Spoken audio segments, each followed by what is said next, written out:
Hi. There we go. We're rolling. Is it recording? Yep. Okay.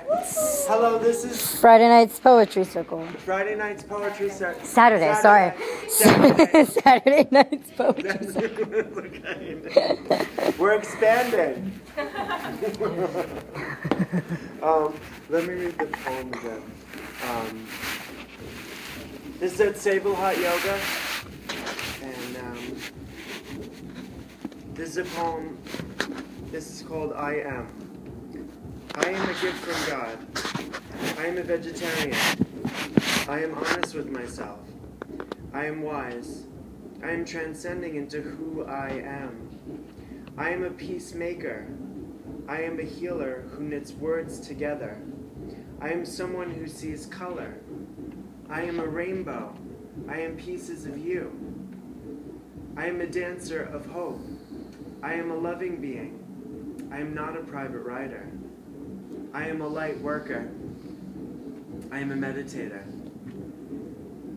I am a storyteller, not as good as Maya Angelou. I am Maya Angelou. Nice. Who wants to read? Yeah. Should we just go around? Yeah. Make it easy? Yeah, let's This get. way we don't have to Okay. speak out. Yeah. We'll go around. So you want to go around starting with you? Okay, All my children. I brought them all along. Okay. Well, who's familiar with Eckhart Tolle? Yeah. All right, everybody. So it's not going to be because he's a little weird. No, So I don't think he's really. yeah. So I says I wasn't too sure because it's my first time. So I says maybe I'll just sit back and not be noticed. But I says no. Let me just be ready just in case. So I opened up to this page. It's very short, technically, and it's in the 4th chapter. And he calls it Incontrovertible Proof of Immortality. Okay. And I'll just rephrase that. Or indisputable proof of our ability to live forever is pretty much what that title means. Ego comes about through a split in the human psyche, in which identity separates into two parts that we could call I and me, or me and myself. Every ego is therefore schizophrenic. To use the word in its popular meaning of split personality, you live with a mental image of yourself, a conceptual self that you have a relationship with. Life itself becomes conceptualized and separated from who you are when you speak of my life. And the key here is my life. The moment you say or think my life and believe in what you are saying rather than it just being a linguistic conversation, you have entered the realm of delusion. If there is such a thing as my life, it follows that I and life are two separate things.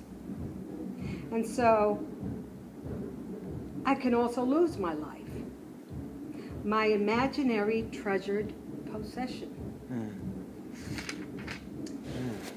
Death becomes a seeming reality and a threat.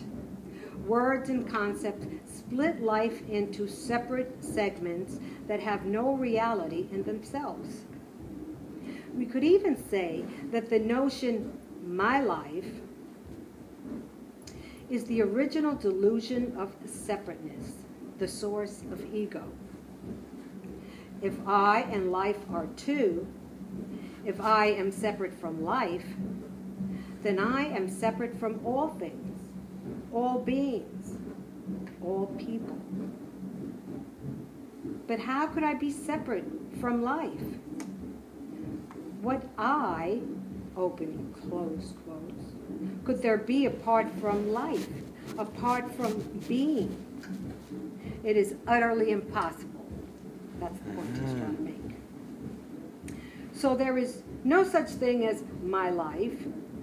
I don't have a life. I am life.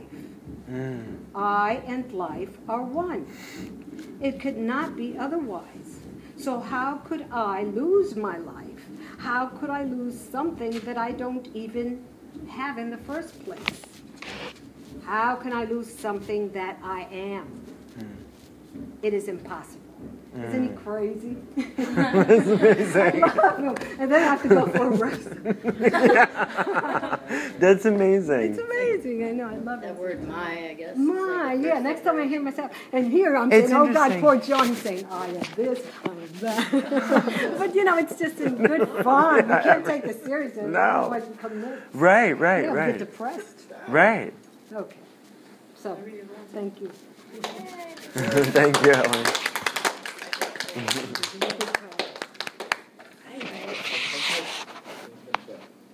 This is cool being with new people and meeting you guys. I guess I'm a little nervous because I've never done anything like this before either. But I'm going to read tonight from an excerpt from my book. This is actually my book called Operation Humanity Transcending Part 1. It's got some pictures in there. And so I'm going to read an excerpt of this, which was actually featured in a Long Island magazine called Creations Magazine this month.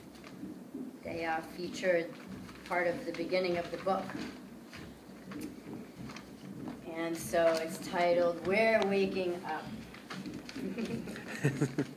We're Waking Up by Siobhan Cerisi, Long Island, New York.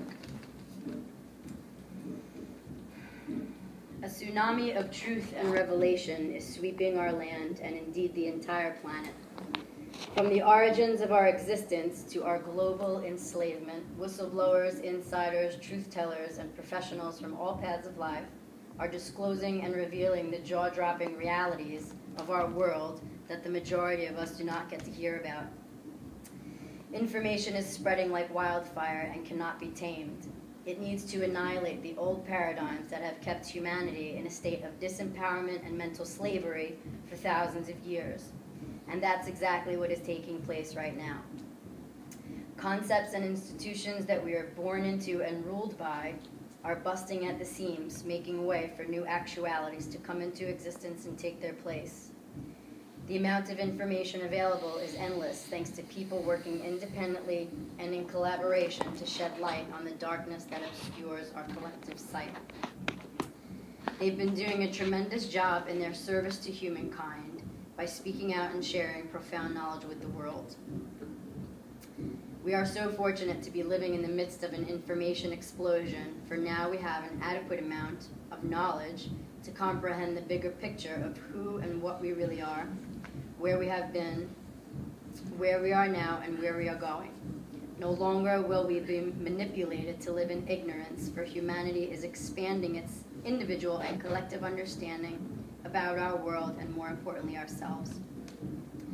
We begin by actively questioning and investigating the consensus realities we adhere to on a daily basis. The stories told by our powers that be, which we base our lives on, are long overdue for examination and assessment by the public at large.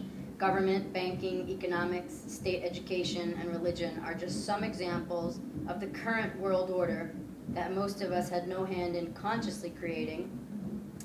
But nonetheless, our lives, our thoughts, and our beliefs are based on and revolve around these very institutions. The time has come to pay closer attention, to rely on our own intelligence, and embrace our innate ability to discern whether or not these institutions have a place in our existence anymore. Do they support humanity or hold us back? Are they representative of what we really want, or are they simply ways by which we can be controlled? Are we truly free citizens in America, or have we been manipulated into just thinking we are? Answering these questions requires a look at some facts, evidence, and history. The hidden knowledge, the deeply significant realities have not and will not become known to us through the nightly news, high school textbooks, our churches, or other institutions that provide us with what we assume to be valid information. The very basic process of research, investigation, and discovery has uncovered the truth regarding some of our most basic assumptions. Coming to know these truths will profoundly change the way we view ourselves, the world, and life in general. When we seek to understand our surroundings and environments in the broad sense, we come to realize that we operate under deeply ingrained paradigms and concepts that we were born into and programmed to live by. When we take a step back and look at the finer details of the bigger picture, we can recognize what we unwittingly uphold. These moments of realization are momentous. With each revelation, we become more conscious. From here, we can start asking the right questions, discover more truth, and make better, more enlightened decisions and choices as a result. The information surfacing for us to finally see has the capacity to launch our individual and collective consciousness into new ways of living and being. Excerpted from Operation Humanity Transcending 2010. So that's a piece of my book. That's the intro. So great. That's so great. Thank you. Thanks. One book you might like to read is a book called The Age of Propaganda. So it goes really in depth. This guy did like a great study on Yeah. like, different things in the society.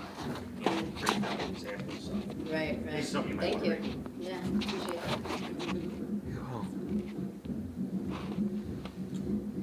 Cool. Since everyone's reading some other work, I'm gonna read somebody else's work. It's somebody gave this to me. I think when I graduated, one of my teachers gave it to me. It's a whole story of between a man and his daughter, sending her off on a plane. But I'm just gonna read the last part. I wish you enough sun to keep your attitude bright.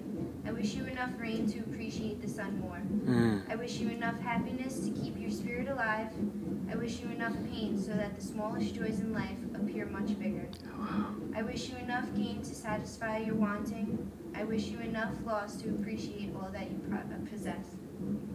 I wish you enough hellos to get you through the final goodbye. I wish you all enough. Oh wow. That's pretty. So pretty. It's that I really love, and Oh. it really gives you the contrast. Mhm. You really need the downs Mhm. to appreciate some dumps.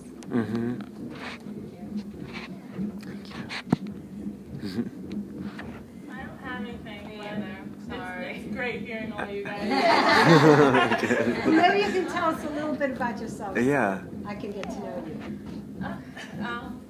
You go first. I'll go first. About myself. I'm a dancer. It's like my big thing. It's my passion. What I want to do with my life.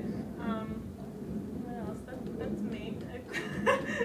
That's the only word I can really choose to describe who I am. That's great. That's great. Okay, I don't know. Something about myself.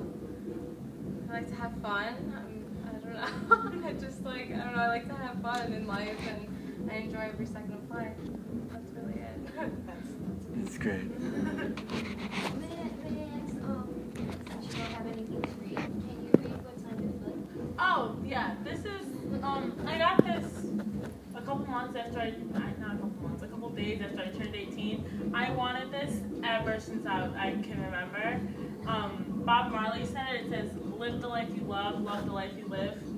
And that's just, it's in an infinity sign. And that's Oh, wow. like really truly how I believe I want to live my life. Like, live the life. I'm not going to do something I hate. I want to live the life I love and love while I'm living it. So that's what I got. And I got on my foot because dancer. That's great. The connection. That's great. Cool. Wait, what? Me? We're back to you. Back to me? I don't know. I got a tattoo. It's the Om sign. Nice. Everyone knows Om. Great. I don't know. What do you want to know? If you ask questions, I'll be able Why are your socks white? You know what? I don't even like white socks. They're just the only ones that fit in my boots. Her socks never match. They so never this match. is They're weird. different colors. I don't even really like white socks. That's great. I don't like white socks. They're boring. They're boring.